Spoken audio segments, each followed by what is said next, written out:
The second category of trigonometric integrals is products of powers of secants and tangents.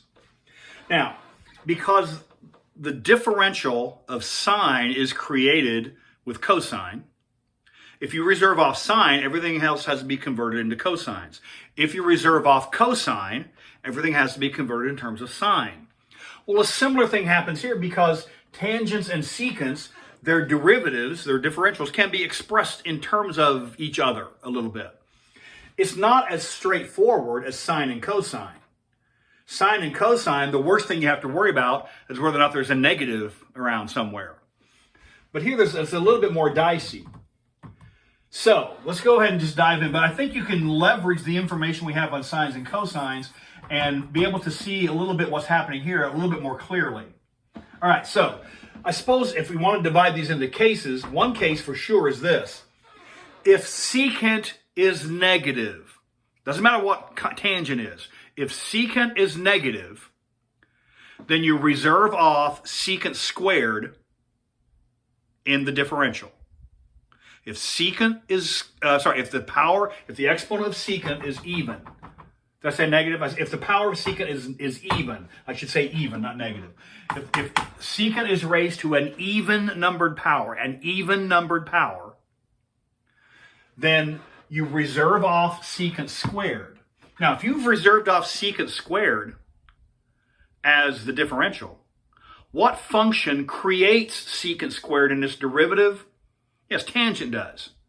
So you reserve off secant squared, then everything else gets converted to tangent. Notice that if I reserve off secant squared, I leave behind secant squared, but Pythagoras allows you to convert secant squared into tangents. So everything dovetails nicely here. If secant is even, reserve off. So I'm going to rewrite this as reserve off secant squared, peel off secant squared. That is now reserved. Nobody gets to use my secant squared until the differential. Everything else, well, so first of all, what do we have left over? We have a tangent squared, because it doesn't matter what tangent is, and then secant squared, right? If secant squared is the differential, everything else needs to get converted to tangent. That's already tangent, and we know what to do with that. And this is almost all over but the shouting. Because what is secant squared? Secant squared is tangent squared plus 1 times, we still have secant squared here reserved. Now distribute, and it's Katie bar the door. Because this now becomes the integral of, what do we have? Tangent to the fourth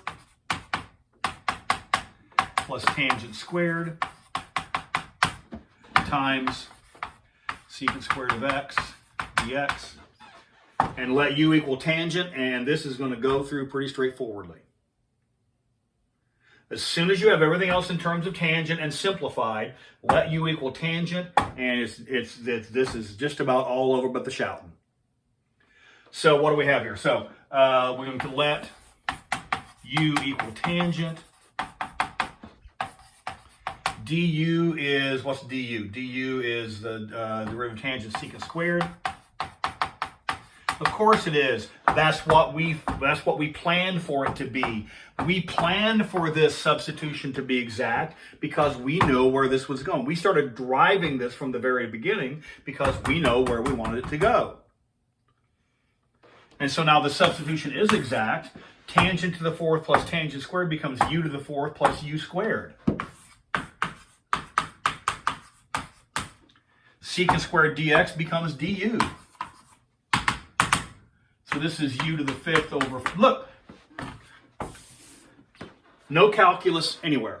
I mean, basic, yeah, but essentially there's no calculus computation done anywhere here. The only calculus is power rule. This is u to the fifth over 5 plus u to the third over 3.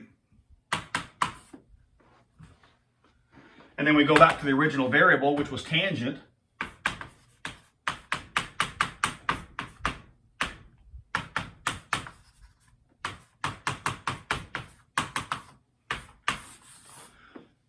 And and they'll be banging car doors in the streets tonight because that's all there is. So if secant is even, that's straightforward. Now watch what happens. You got to be careful if this gets too big. It still can be done, but you need to keep your wits about you. If that's secant to the 6th, you still reserve off secant squared. But you've left behind secant to the 4th. And we know what to do with 4th power because we know what we did with 4th power of cosine. Secant to the 4th is squared squared, which means this is secant squared squared, which means first you FOIL this thing out into this long expression, then distribute this end into the long expression, and then do the U substitution.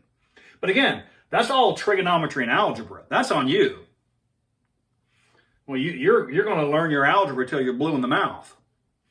But the procedure is straightforward. The only calculus is once you get this in terms of tangents and secants, tangents and the secant reserved off, let U equal and you're out. So that's the scenario. If secant is even, we had this was 4th power. This wasn't quite so bad. Reserve off secant squared, convert everything else to tangents, and do the U substitution, and you're out.